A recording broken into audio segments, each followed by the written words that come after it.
Hi friends, 16వ తారీఖు 7వ నెల 2024 మంగళవారం నాటి న్యూస్ పేపర్లో కరెంట్ అఫైర్స్ ఒకసారి గమనించండి. అమరావతిలో జూలాజికల్ సర్వే ఆఫ్ ఇండియా అని చెప్పి ఒక ఆర్టికల్ రాయడం జరిగింది. ఆంధ్రప్రదేశ్లోని జూలాజికల్ సర్వే ఆఫ్ ఇండియా యొక్క కార్యాలయాన్ని ఏర్పాటు చేయబోతున్నారు. ఎక్కడనంటే అమరావతిలోని, గుర్తుపెట్టుకోండి. జూలాజికల్ సర్వే సంస్థ చేసేటటువంటి పనులు ఏంటంటే, ఇది భారతదేశంలోని వివిధ జంతు జాతులపై సర్వే చేస్తూ వాటి మనుగడకు సంబంధించినటువంటి పరిశోధనలను చేసేటటువంటి సంస్థ. భారతదేశంలో జూలాజికల్ సర్వే ఆఫ్ ఇండియా యొక్క ప్రధాన కార్యాలయం ఎక్కడ ఉంది అంటే పశ్చిమ బెంగాల్ రాష్ట్రంలోని కలకత్తాలో ఉంది. భారతదేశంలో జూలాజికల్ సర్వే ఆఫ్ ఇండియా సంస్థని ఎప్పుడు ఏర్పాటు చేశారు అని అంటే 1916 జూలై 1వ తారీఖున ఏర్పాటు చేయడం జరిగింది. Present zoological survey of India యొక్క చైర్మన్ ఎవరు అని అడిగితే ధృతి బెనర్జీ. రాజ్యసభలో తగ్గిన భాజపా బలం అని చెప్పి ఒక ఆర్టికల్ రాయడం జరిగింది. ప్రజెంట్ రాజ్యసభ ఎన్నికల్లో భాజపా బలం తగ్గింది. గత కొన్నేళ్లుగా తొలిసారిగా ఆ పార్టీ సభ్యుల సంఖ్య 90 దిగువకు పడిపోయింది. ప్రస్తుతం రాజ్యసభలో ఎన్ని సీట్లు ఉన్నాయి అని, ఎంతమంది సభ్యులు ఉన్నారు అని అడుగుతాడు. ప్రస్తుతం రాజ్యసభలో 226 మంది సభ్యులు ఉన్నారు, 19 ఖాళీలు ఉన్నాయి. గుర్తుపెట్టుకోండి, 245 మంది సభ్యులు ప్రజెంట్ పూర్తిగా ఉన్నటువంటి స్థానాల సంఖ్య కానీ ప్రజెంట్ రాజ్యసభలో పదవి విరమణ పొందిన తర్వాత 19 మంది సీట్లు ఖాళీ అయిన తర్వాత ప్రజెంట్ ఉన్నటువంటి రాజ్యసభలో సభ్యులు 226 మంది. అందులో భాజపాకి ఎన్ని సీట్లు ఉన్నాయంటే, ఎంతమంది సభ్యులు ఉన్నారంటే 86, కాంగ్రెస్కి 26, తృణమూల్ కాంగ్రెస్కి 13. గుర్తుపెట్టుకోండి, ఎక్కువ సీట్లు ఉన్నటువంటి పార్టీలు ఇవి. ప్రజెంట్ భారతదేశంలో మొట్టమొదటిసారిగా రాజ్యసభ మొదటి సమావేశం ఎప్పుడు జరిగింది అని అడుగుతాడు. 1952 మే 13న మొదటి సమావేశం జరిగింది.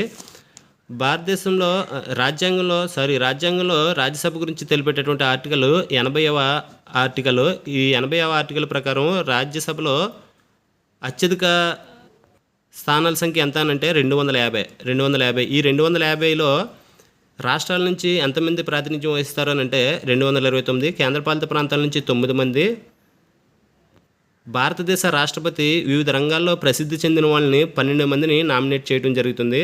గుర్తుపెట్టుకోండి, గరిష్టంగా 250 మంది ఉంటారు. కానీ ప్రస్తుతం ఉన్నటువంటి రాజ్యసభలో ఉన్నటువంటి సభ్యుల సంఖ్య 245. గుర్తుపెట్టుకోండి, ఇంపార్టెంట్.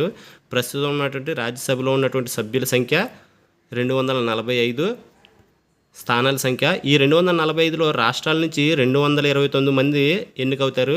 కేంద్రపాలిత ప్రాంతాల నుంచి 4 ఎన్నికవుతారు. వివిధ రంగాల్లో ప్రసిద్ధి చెందినటువంటి వాళ్ళని రాష్ట్రపతి 12 మందిని నామినేట్ చేస్తారు. మొత్తం టోటల్ 245. ఆంధ్రప్రదేశ్ నుంచి రాజ్యసభ సభ్యుల సంఖ్య ఎంత అంటే, ఆంధ్రప్రదేశ్ యొక్క రాజ్యసభ సభ్యుల సంఖ్య 11.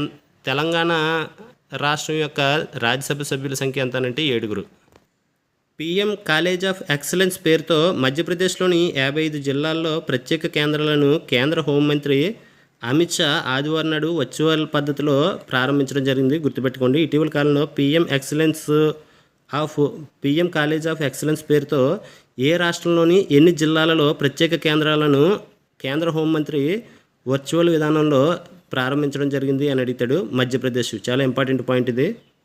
భోజ్శాలపై మధ్యప్రదేశ్ హైకోర్టు శాస్త్రీయ సర్వే నివేదిక అని చెప్పి ఒక ఆర్టికల్ రాయడం జరిగింది. మధ్యప్రదేశ్లోని ప్రాచీన కట్టడం భోజ్శాల కమల్ మౌలా మసీదు వివాదానికి సంబంధించి శాస్త్రీయ సర్వే నివేదికను భారత పురావస్తు విభాగం సోమవారం ఆ రాష్ట్ర పోలీసులకు సమర్పించడం జరిగింది.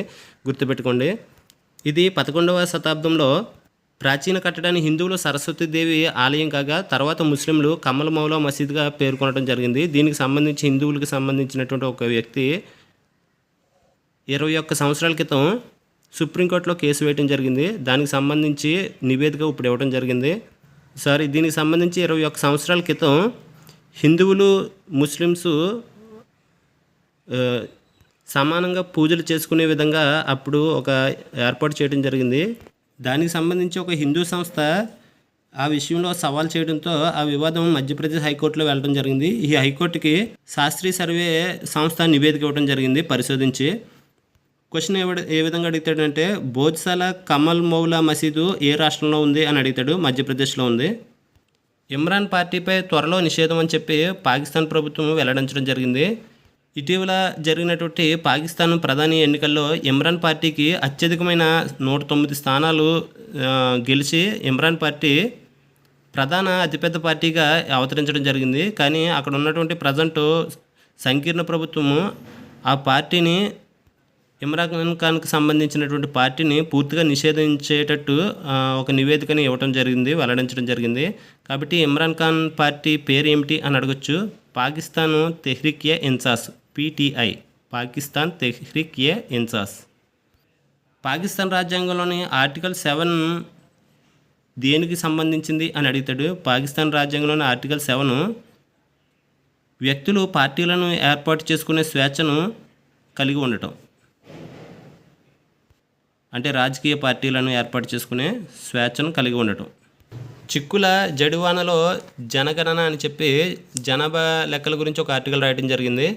భారతదేశంలో జనగణన ఎన్ని దశల్లో జరుగుతుంది అని అడుగుతాడు. 2 దశల్లో జరుగుతుంది. మొదట ఇల్లు, భవనాలని సమాచారాన్ని సేకరిస్తారు. తర్వాత 2వ దశలో జనసంఖ్యను లెక్కించడం జరుగుతుంది. ఇలా 2 దశల్లో జనగణన లెక్కించడం జరుగుతుంది. రాజ్యాంగం ప్రకారం 2026 జనగణన తర్వాత జరిగే మొదటి జనాభా లెక్కింపు ఆధారంగానే లోక్సభ, శాసనసభ నియోజకవర్గాల పునర్విభజన చేపట్టాల్సి ఉంటుంది. గుర్తుపెట్టుకోండి, భారతదేశంలో లోక్సభ, శాసనసభ నియోజకవర్గాల పునర్విభజన ఏ సంవత్సరంలో చేయాలి అని అడిగితే 2026లో చేయాలి. కానీ జనగణన అప్పటికి కంప్లీట్ అవ్వదు. కాబట్టి ఎందుకంటే ఈ కార్యక్రమాలు నిర్వహించాక 2025లో చిరునామాల సేకరణ, 2026లో జనాభా లెక్కింపు పూర్తి అవ్వచ్చు. ఏతావత 2026 నాటికి జనగణన సాధ్యపడకపోవచ్చు. కాబట్టి 2031 జనగణన వరకు ఆ కార్యక్రమం వాయిదా పడుతుందన్నమాట. ఇప్పుడు ఏ సంవత్సరం నాటికి 2026 నాటికి లోక్సభ, శాసనసభ నియోజకవర్గాల పునర్విభజన జరగాలి. కానీ 2031కి అది వాయిదా పడే ఛాన్స్ ఉంది. భారతదేశంలో 106వ సవరణ ద్వారా రాజ్యాంగంలో నియోజకవర్గాల పునర్విభజన అంశాన్ని చేర్చడం జరిగింది. గుర్తుపెట్టుకోండి, 106వ రాజ్యాంగ సవరణ ఏ అంశాన్ని చేర్చారు అని అడుగుతాడు. 106వ రాజ్యాంగ సవరణ ద్వారా అంటే రాజ్యాంగంలోని నియోజకవర్గాల పునర్విభజన అంశాన్ని. ఇంపార్టెంట్ పాయింట్ ఇది. విద్యుత్ వెలుగులు, భూగర్భ కేబుళ్ళు అని చెప్పి విద్యుత్ వైర్లు పైన ఉండటం వలన చెట్లను నరకటము, వివిధ రకాల పర్యావరణ వ్యతిరేక కార్యకలాపాలు జరుగుతున్నాయి అని చెప్పి ఈ ఆర్టికల్ రాయడం జరిగింది. దానికి సంబంధించి విద్యుత్ కేబుళ్ళు భూగర్భంలో వేస్తే ఇటువంటి పర్యావరణ వ్యతిరేక పనులు ఎటువంటి చేయనవసరం లేదని చెప్పి ఈ ఆర్టికల్ రాశాడు. ఇందులో కొన్ని ముఖ్యమైన తేదీలు గుర్తుపెట్టుకోండి. మార్చి 20ని ప్రపంచ పిచ్చుకల దినోత్సవంగా జరుపుకుంటాము. మార్చి 21ని ప్రపంచ అటవీ దినోత్సవంగా జరుపుకుంటాము.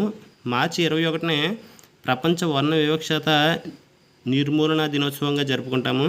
అదేవిధంగా మార్చి 22న ప్రపంచ నీటి దినోత్సవంగా జరుపుకుంటాము. మార్చి 22న ప్రపంచ నీటి దినోత్సవం, మార్చి 23న ప్రపంచ వాతావరణ దినోత్సవం, మార్చి 24న ప్రపంచ క్షయవ్యాధి నిర్మూలన దినోత్సవంగా జరుపుకుంటాం. ఛాంపియన్ క్రీడల విషయానికి వస్తే ముఖ్యమైన పాయింట్స్. ప్రజెంట్ యూరో కిరీటం స్పెయిన్దే అని చెప్పి ఒక ఆర్టికల్ రాయడం జరిగింది. యూరో కప్ ఫుట్బాల్ క్రీడలోని యూరో కప్ ఫైనల్ కంప్లీట్ అవ్వడం జరిగింది. ఈ ఫైనల్లో స్పెయిన్ ఇంగ్లాండ్ మీద విజయం సాధించడం జరిగింది. ఫైనల్లో ఇంగ్లాండ్ ఓడిపోవడం జరిగింది. యూరో కప్ 2024 వరుస విజయాలతో సాగిన స్పెయిన్ లక్ష్యాన్ని చేరుకుంది. ఆదివారం అర్ధరాత్రి జరిగిన ఫైనల్లో 2-1 తేడాతో ఇంగ్లాండ్ను ఓడించింది. నికోలస్ విలియమ్స్ 47వ నిమిషంలోనే, మైకేల్ ఒయర్ జబాల్ 86వ నిమిషంలోనే గోల్స్ చేయడంతో విజయం సాధించడం జరిగింది స్పెయిన్. గుర్తుపెట్టుకోండి, గోల్స్ చేసినటువంటి క్రీడాకారుల పేర్లు కూడా అడగొచ్చు. Nico Williams, Mikel Oyarzabal. 2024 Euro Cup ఫైనల్లో విజయం సాధించిన తర్వాత Spain 2024 Euro Cup player of the టోర్నీగా ఎవరు నిలిచారు అని అడుగుతాడు. రోడ్రి, స్పెయిన్ క్రీడాకారుడు. అదేవిధంగా బంగారు బూటు 3 గోల్స్ సాధించినందుకు గాను బంగారు బూటు విజేతగా ఎవరు నిలిచారు అని అంటే Gakpo Netherlands, Harry Kane England, Olmo Spain, Musiala Germany, Ivan Slovakia, Georgia వీళ్ళందరూ బంగారు బూటుకి ఎంపికైనటువంటి క్రీడాకారులు. అదేవిధంగా 2024 యూరో కప్ ఉత్తమ యువ ఆటగాడు ఎవరు అని అంటే యమాల్, స్పెయిన్ క్రీడాకారుడు.